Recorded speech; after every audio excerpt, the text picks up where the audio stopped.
अस्सलाम वालेकुम, मेरा नाम वसीम मलिक है। आज तारीख़ है 17 अक्टूबर 2024। मामला आईनी तरमीम का है। जूँ जूँ वक्त करीब आता जा रहा है, 25 अक्टूबर करीब आती जा रही है, आईनी तरमीम के हवाले से बड़ी डेवलपमेंट्स हो रही हैं। आज के रोज़ भी यहाँ वफाकी दारुल-हुकूमत इस्लामाबाद में दो अहम तरीन डेवलपमेंट्स जो हैं वो सामने आई हैं। सबसे पहले तो चीफ जस्टिस काजी फ़ायज़ ईसा, जिन्होंने वफाकी हुकूमत में शामिल सियासी जमातें जिनमें मुस्लिम लीग नून और पाकिस्तान पीपल्स पार्टी सैर फहरिस्त हैं, और उनके साथ साथ इस मुल्क की फ़ौजी इस्टाब्लिशमेंट की जितनी भी सहूलतकारी की है, मगर जब वक्त आन पड़ा, रिटर्न देने की बारी आई चीफ जस्टिस काजी फ़ायज़ ईसा को, तो इन तमाम फ़रीक़ैन ने उन्हें तनहा छोड़ दिया है, उन्हें अकेला छोड़ दिया है, बल्कि आप यूँ कहिए कि उन्हें लाल झंडी दिखा दी गई है। और दूसरा अहम तरीन मामला वो ये है कि मौलाना फजलुर रहमान,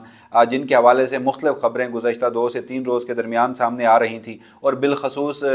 सितंबर और अक्टूबर के महीने में मुल्की सियासत का महवर और मरकज़ मौलाना फजलुर रहमान, जिन्होंने अब तक इन आईनी तरामीम को होने से रोक रखा है, तो आज के रोज़ वो जस्टिस मंसूर अली शाह की हिमायत में खुलकर सामने आए हैं। मौलाना फजलुर रहमान ने ये मुतालबा कर दिया है, बल्कि यूँ कहिए कि ये शर्त रख दी है कि आईनी तरामीम पर मज़ीद बात तब होगी जब वफाकी हुकूमत जो है वो जस्टिस मंसूर अली शाह का नोटिफिकेशन जारी करेगी। तो इन दो डेवलपमेंट्स के साथ साथ जो दीगर यहाँ वफाकी दारुल-हुकूमत इस्लामाबाद में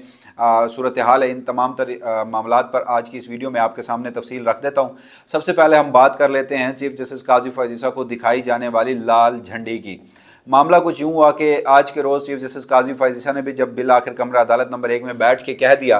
कि जी अब अंदिया दे दिया, कहा तो नहीं लेकिन अंदिया यही दिया कि अब वो घर जाने वाले हैं, तो उससे इस बात का तो इदराक था कि वफाकी हुकूमत या फिर इस मुल्क की सियासी महाज पर आईनी तरमीम के हवाले से जो कुछ हो रहा है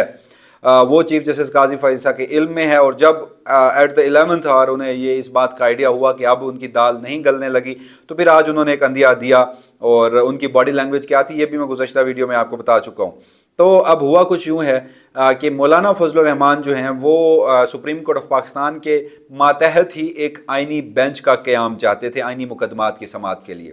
मुस्लिम लीग नून, पाकिस्तान पीपल्स पार्टी और इस मुल्क की फ़ौजी इस्टाब्लिशमेंट ये चाहते थे वफाकी आइनी अदालत जिसके मातहत सुप्रीम कोर्ट ऑफ पाकिस्तान हो, और वफाकी आइनी अदालत में अपनी मर्जी के जजेस लगाए जाएं, और उनके जो सरबराह हैं वो काजी फ़ायज़ ईसा साहब हों, जिनके मातहत इस मुल्क की पूरी जुडिशरी आ जाए और मज़ीद 3 से 4 साल ये जो निज़ाम है वो चलाया जाए। मगर मौलाना फजलुर रहमान उस सारे सिस्टम के आड़े आए। नंबर गेम पूरा हो नहीं रहा, मौलाना साथ नहीं मिल रहे, मौलाना के बगैर नंबर गेम पूरा नहीं हो रहा, और ये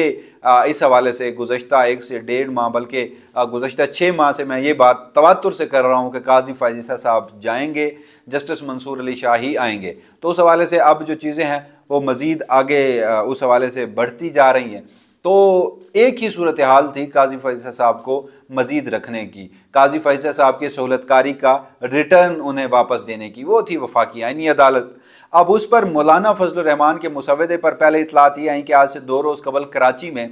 बिलावल भुट्टो ज़रदारी से जो मौलाना फजलुर रहमान की मुलाकात हुई, उसके बाद एक प्रेस कॉन्फ्रेंस होती है, और उस प्रेस कॉन्फ्रेंस को टीवी पर चलाया जाता है, और एक जुमला जो है वो बार बार दोहरा कर इस बात को इस्टाब्लिश करने की कोशिश की जाती है कि जैसे जो मौलाना फजलुर रहमान और बिलावल भुट्टो ज़रदारी के दरमियान इत्तफाक इस चीज़ पर हुआ है कि अब ये आइनी तरमीम हो जाएंगी और उस मुसवदे पर होंगी जो मुसवदा वफाकी हुकूमत चाहती है। मगर उसी दिन हमने आपको बताया था कि बात ऐसी नहीं है। मौलाना फजलुर रहमान अपने मंशूर से, अपने ड्राफ्ट से 1 इंच भी पीछे नहीं हिले, और फिर सूरत हाल वही निकली। अब कल के रोज़ जो जो कराची की मुलाकात का बता रहा था, वहाँ मौलाना ने राज़ी करने की कोशिश की बिलावल भुट्टो ज़रदारी को कि आप आइनी अदालत के इस जो आपका मुतालबा है, आपकी जो तजवीज़ है, आपके जो ड्राफ्ट में शामिल है, इससे पीछे हट जाइए। उसके बाद जो गुज़श्ता रोज़ जो मुलाकात होती है जाती उम्रा में, नवाज शरीफ साहब जो ज़ोराना देते हैं, तो उसमें इतलात ये हैं कि पाकिस्तान पीपल्स पार्टी जो है उसने मौलाना का साथ दिया, और उन्होंने मुस्लिम लीग नून को मनाने की कोशिश की और कहा कि आप आइनी अदालत से पीछे हट जाएं, आइनी बेंच पर ही रहें। जिस पर सबसे पहले तो मुस्लिम लीग नून ने वहाँ कोशिश की, वो अड़े रहे, मियाँ नवाज शरीफ साहब हों, शहबाज शरीफ साहब, उन्होंने कहा नहीं, आइनी अदालत इस मुल्क की ज़रूरत है, आइनी अदालत हम हर सूरत बनाएंगे। लेकिन जब मौलाना को मनाना तो अब अल्टीमेट पर्पज़ था, तो बात नहीं गली, तो फिर उन्होंने कहा कि चलें हम आइनी बेंच पर मान जाते हैं, बदले में मौलाना फजलुर रहमान हमें फ़ौजी अदालतें दे दें। जब मौलाना फजलुर रहमान वो भी नहीं माने, तो उसके बाद फिर आज के रोज़ खबर सामने आई जो पार्लियामान में सियासी कमेटी के एक बनाई गई थी, खसूसी कमेटी, पीपल्स पार्टी के सैयद खुर्शीद शाह उसकी सदारत कर रहे थे, तमाम सियासी जमातें शामिल थीं। तो उसमें ज़राए से ये खबर सामने आ रही है कि मुस्लिम लीग नून ने भी अब पीपल्स पार्टी के बाद वफाकी आइनी अदालत के क़याम से पीछे हट चुकी है। मुस्लिम लीग नून भी पीपल्स पार्टी के बाद अब मौलाना फजल रहमान के आइनी बेंच के क़याम पर आ चुकी है। तो जब आइनी बेंच का क़याम होगा, जब आइनी अदालत नहीं बनेगी तो काजी फैसल साहब जाएंगे घर, और इसी वजह से आज के रोज़ काजी फैसल साहब ने अंदिया भी दे दिया। तो ये वही बात जो हम मुसलसल कर रहे थे, मगर अब उसकी तस्दीक हो चुकी है। और इस मामले में अगर वैसे देखा जाए, सारे मामले में क्या आइनी अदालत होगी नहीं होगी, कैसी होगी, काजी फैसल साहब ने जो इस मुल्क की फ़ौजी इस्टेब्लिशमेंट मुस्लिम लीग नून और पीपल्स पार्टी की सहूलतकारी की, उसमें जमहूरियत का, आईन पाकिस्तान का, अदलिया की आज़ादी का हुलिया बिगाड़ा, उसमें उन्हें जब पे बैक देने की बारी आई तो फिर ये तमाम जो लोग हैं वो पीछे हट गए। तो ये सबक है हर उस शख्स के लिए जो अपने हल्फ की पासदारी नहीं करता, इन सियासी कुव्वतों की, इन फ़ौजी कुव्वतों की सहूलतकारी करता है अपनी मर्ज़ी के जुडिशल आउटकम हासिल करने के लिए, तो वक्त पड़ने पर उन्हें फिर इस तरह तोसी नहीं दी जाती। लारा ज़रूर दिया जाता है लेकिन तोसी फिर मुमकिन नहीं हो पाती। तो इस सारे मामले में अब काजी फैसल साहब को जब लाल झंडी दिखा दी गई है तो उसके बाद अब सवाल तो यही है कि अगला चीफ जस्टिस कौन होगा। तो हम आपको ये भी तवातुर से बताते रहे हैं कि मौलाना फजल रहमान के हवाले से ये इतलात हैं कि वो जजेस के पैनल पर भी नहीं आएंगे। मौलाना फजल रहमान जो हैं वो ये चाहते हैं कि आप मेरे आइनी बेंच पर माने, मैं आपको 18वीं तरमीम जो है वो वापस करूंगा। और उसके साथ साथ मौलाना फजल रहमान का जो आर्मी चीफ और सर्विसेज चीफ की तैनाती का एक, उसमें उन्होंने आइन के आर्टिकल 243 में अमेंडमेंट जो की है, उसमें भी जो लोग हैं वो उसको गलत समझ रहे हैं। होता यूँ है कि तकर्री का उसमें जो अख्तियार है वो वज़ीर आज़म के पास है, उसके बाद तैनाती होती है, उसके बाद रीअपॉइंटमेंट होती है, तोसी होती है, या फिर हटाया जाना है। तो वो वज़ीर आज़म से वापस लेकर मौलाना ने तजवीज़ किया है कि वो आप कमेटी को दे दें, जो कमेटी सेनेट और कौमी असम्बली पर मुश्तमिल हो, जिसमें अरकान की तादाद बराबर हो और तमाम सियासी जमातों की, बल्कि पार्लिमानी जमातों की उसमें नुमाइंदगी हो। यानी मौलाना फजल रहमान ये चाहते हैं कि एक बार वज़ीर आज़म, मुस्लिम लीग नून के ड्राफ्ट में तो इससे भी ज़्यादा खौफनाक चीज़ थी, वो ये कह रहे थे कि एक बार आर्मी चीफ की तैनाती हो गई तो फिर कोई भी उसको नहीं उठा सकता, हटा सकता, सैक कर सकता, कोई भी सर्विस चीफ है उसे नहीं हटाया जा सकता। हालांकि मौजूदा वक्त में जो राइज तरीकाकार है आईनो कानून के मुताबिक, उसमें वज़ीर आज़म के पास अख्तियार है कि वो जिस भी वक्त चाहे आर्मी चीफ को सैक कर सकता है। तो मौलाना ने सिर्फ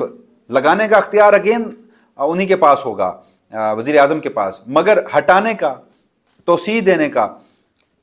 उसका अख्तियार जो है वो वज़ीर आज़म से लेकर मज़ीद डिज़ोल्व कर दिया, अपोजिशन और हुकूमत दोनों को दे दिया है। तो अगर डेमोक्रेटिक वेज से देखें तो मौलाना की ये जो तरमीम है ये बेहतर है, दुरुस्त है कि आप फ़र्द वाहिद से अख्तियारात दे लेकर नीचे डिज़ोल्व कर रहे हैं।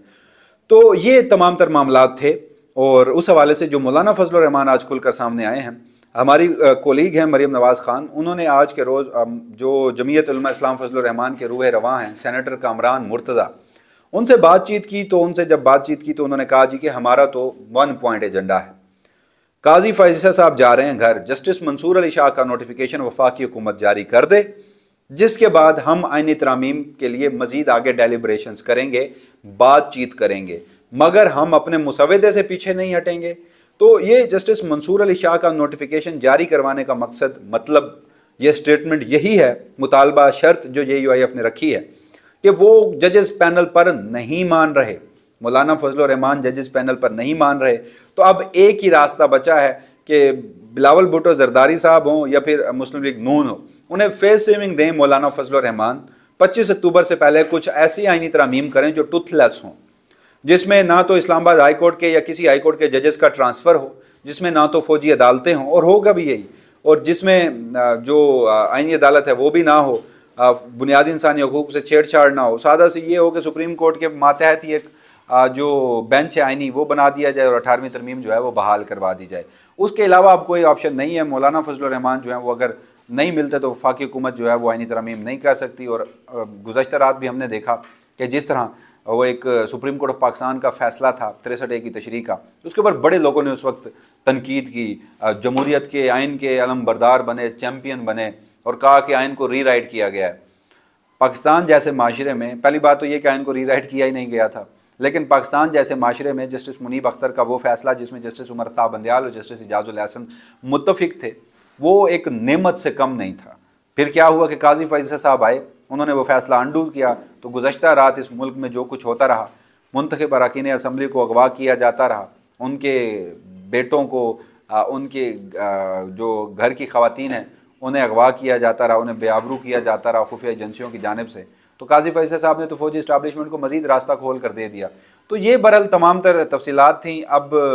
बज़ाहिर मुझे तो यूँ भी गुमान होता है कि जैसे 25 अक्टूबर भी हो जाए और आइनी तरमीम का बिल टेबल ही ना हो, तो ये भी मुमकिन है, क्योंकि अब वफाकी हुकूमत या फौजी इस्टाब्लिशमेंट की इस सारे मामले में मुझे नहीं लगता कि उस हद तक मैनेज करने की यहाँ कोशिश ये ज़रूर की जाती है कि माइनस मौलाना नंबर गेम पूरा किया जा सके, जो कि अभी तक नहीं हुआ। लेकिन अगर वो कोशिश भी नाकाम हुई तो फिर जो दूसरी आइनी तरमीम है वो फेस सेविंग के अलावा और कुछ नहीं होगा। इस हवाले से जो भी फर्दर डेवलपमेंट होंगी, वसीम मलिक अपने इसी प्लेटफॉर्म से आपको आगाह रखेगा। तब तक के लिए मुझे दीजिएगा इजाज़त। अल्लाह निगहबान।